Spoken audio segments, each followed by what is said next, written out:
സങ്കീർത്തനം 69. ദീനരോദനം. ദാവീദിൻ്റെ സങ്കീർത്തനം. ദൈവമേ, എന്നെ രക്ഷിക്കണമേ. വെള്ളം എൻ്റെ കഴുത്തോളം എത്തിയിരിക്കുന്നു. കാലുറയ്ക്കാത്ത ആഴമുള്ള ചേറ്റിൽ ഞാൻ താഴുന്നു.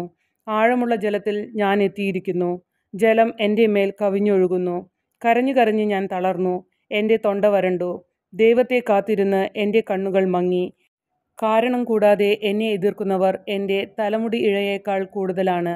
എന്നെ നശിപ്പിക്കാൻ ഒരുങ്ങിയവർ, നുണ കൊണ്ട് എന്നെ ആക്രമിക്കുന്നവർ പ്രബലരാണ്. ഞാൻ മോഷ്ടിക്കാത്തത് തിരിച്ചു കൊടുക്കാനാകുമോ? കർത്താവേ, എൻ്റെ ഭോഷത്വം അവിടുന്ന് അറിയുന്നു. എൻ്റെ തെറ്റുകൾ അങ്ങയിൽ നിന്ന് മറഞ്ഞിരിക്കുന്നില്ല. സൈന്യങ്ങളുടെ ദൈവമായ കർത്താവേ, അങ്ങയിൽ പ്രത്യാശ വയ്ക്കുന്നവർ ഞാൻ മൂലം ലജ്ജിക്കാനിടയാക്കരുതേ. ഇസ്രായേലിൻ്റെ ദൈവമേ, അങ്ങയെ അന്വേഷിക്കുന്നവർ ഞാൻ മൂലം അപമാനിതരാകാൻ സമ്മതിക്കരുതേ. അങ്ങേ പ്രതിയാണ് ഞാൻ നിന്ദനം സഹിച്ചതും ലജ്ജ എൻ്റെ മുഖത്തെ ആവരണം ചെയ്തതും. എൻ്റെ സഹോദരർക്ക് ഞാൻ അപരിചിതനും എൻ്റെ അമ്മയുടെ മക്കൾക്ക് ഞാൻ അന്യനുമായി തീർന്നു. അങ്ങയുടെ ആലയത്തെക്കുറിച്ചുള്ള തീഷ്ണത എന്നെ വിഴുങ്ങിക്കളഞ്ഞു. അങ്ങയെ നിന്ദിക്കുന്നവരുടെ നിന്ദനം എൻ്റെ മേൽ നിബദിച്ചു. ഉപവാസം കൊണ്ട് ഞാൻ എന്നെ തന്നെ വിനീതനാക്കി. അതും എനിക്ക് നിന്ദനത്തിന് കാരണമായി. ഞാൻ ചാക്കൊടുത്തു. അതുനിമിത്തം ഞാൻ അവർക്ക് പഴമൊഴിയായി. നഗര കവാടത്തിങ്കിൽ ഇരിക്കുന്നവർക്ക് ഞാൻ സംസാര വിഷയമായി. മദ്യപർ എന്നെക്കുറിച്ച് പാട്ടുകൾ ചമയ്ക്കുന്നു. കർത്താവെ, ഞാൻ അങ്ങയോട് പ്രാർത്ഥിക്കുന്നു. ദൈവമേ, കരുണാസമ്പന്നനായ അങ്ങയ്ക്ക് ഉചിതമെന്ന് തോന്നുമ്പോൾ എനിക്ക് ഉത്തരമരുളണമേ. രക്ഷയുടെ വാഗ്ദാനത്തിൽ അങ്ങ് വിശ്വസ്തനാണല്ലോ. ഞാൻ ചേറിൽ മുങ്ങിപ്പോകാതെ എന്നെ രക്ഷിക്കണമേ. ശത്രുക്കളിൽ നിന്നും സമുദ്രത്തിൻ്റെ ആഴത്തിൽ നിന്നും എന്നെ മോചിപ്പിക്കണമേ. ജലം എൻ്റെ മേൽ കവിഞ്ഞൊഴുകാതിരിക്കട്ടെ. ആഴങ്ങൾ എന്നെ വിഴുങ്ങാതിരിക്കട്ടെ. പാതാളം എന്നെ മൂടിക്കളയാതിരിക്കട്ടെ. കർത്താവെ, എനിക്ക് ഉത്തരമരുളണമേ. അങ്ങയുടെ അചഞ്ചല സ്നേഹം അതിശ്രേഷ്ഠമാണല്ലോ. കരുണാസമ്പന്നനായ അവിടുന്ന് എന്നെ കടാക്ഷിക്കണമേ. അങ്ങയുടെ ദാസനിൽ നിന്ന് മുഖം മറയ്ക്കരുതേ. ഞാൻ കഷ്ടതയിൽ അകപ്പെട്ടു. വേഗം എനിക്ക് ഉത്തരമരുളണമേ.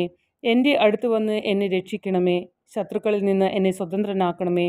ഞാൻ ഏറ്റ നിന്ദനവും ലജ്ജയും അപമാനവും അവിടുന്ന് അറിയുന്നു. എൻ്റെ ശത്രുക്കളെ അങ്ങേക്കറിയാമല്ലോ. നിന്ദനം എൻ്റെ ഹൃദയത്തെ തകർത്തു. ഞാൻ നൈരാശ്യത്തിലാണ്ടു. സഹതപിക്കുന്നവരുണ്ടോ എന്ന് ഞാൻ അന്വേഷിച്ചു. ആരെയും കണ്ടില്ല. ആശ്വസിപ്പിക്കുന്നവരുണ്ടോ എന്ന് നോക്കി. ആരുമുണ്ടായിരുന്നില്ല. ഭക്ഷണമായി അവർ എനിക്ക് വിഷം തന്നു. ദാഹത്തിന് അവർ എനിക്ക് വിനാഗിരി തന്നു. അവരുടെ ഭക്ഷണം മേശ അവർക്ക് കെണിയായി തീരട്ടെ. അവരുടെ യാഗോത്സവങ്ങൾ കുരുക്കായി തീരട്ടെ. അവർ കണ്ണ് ഇരുണ്ട് അന്ധരായി പോകട്ടെ. അവരുടെ അരക്കെട്ട് നിരന്തരം വിറകൊള്ളട്ടെ. അങ്ങയുടെ രോഷം അവരുടെ മേൽ വർഷിക്കണമേ. അങ്ങയുടെ കോപാഗ്നി അവരെ ഗ്രസിക്കട്ടെ. അവരുടെ താവളം ശൂന്യമായി പോകട്ടെ. അവരുടെ കൂടാരത്തിൽ ആരും വസിക്കാതിരിക്കട്ടെ. അവിടുന്ന് പ്രഹരിച്ചവനെ അവർ പീഡിപ്പിക്കുന്നു. അവിടുന്ന് മുറിവേൽപ്പിച്ചവനെ അവർ വീണ്ടും ദ്രോഹിക്കുന്നു. അവർക്ക് ശിക്ഷയ്ക്കുമേൽ ശിക്ഷ നൽകണമേ. അങ്ങയുടെ ശിക്ഷയിൽ നിന്ന് അവർക്ക് മോചനം ലഭിക്കാതിരിക്കട്ടെ. ജീവിക്കുന്നവരുടെ പുസ്തകത്തിൽ നിന്ന് അവരെ മായ്ച്ചു കളയണമേ.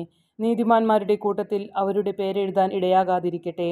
ഞാൻ പീഡിതനും വേദന തിന്നുന്നവനുമാണ്. ദൈവമേ, അങ്ങയുടെ രക്ഷ എന്നെ സമുദ്ധരിക്കട്ടെ.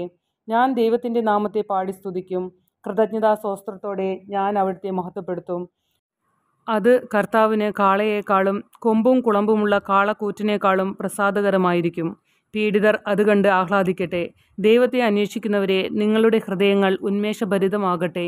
കർത്താവ് ദരിദ്രൻ്റെ പ്രാർത്ഥന കേൾക്കുന്നു. ബന്ധിതരായ സ്വന്തം ജനത്തെ അവിടുന്ന് നിന്ദിക്കുകയില്ല. ആകാശവും ഭൂമിയും സമുദ്രങ്ങളും അവയിൽ സഞ്ചരിക്കുന്ന സമസ്തവും അവിടുത്തെ സ്തുതിക്കട്ടെ. ദൈവം സിയോനെ രക്ഷിക്കും. യൂദയായുടെ നഗരങ്ങൾ പുതുക്കിപ്പണിയും. അവിടുത്തെ ദാസർ അതിൽ പാർത്ത് അത് കൈവശമാക്കും. അവിടുത്തെ ദാസന്മാരുടെ സന്തതികൾ അത് അവകാശമാക്കും. അവിടുത്തെ നാമത്തെ സ്നേഹിക്കുന്നവർ അതിൽ വസിക്കുകയും ചെയ്യും.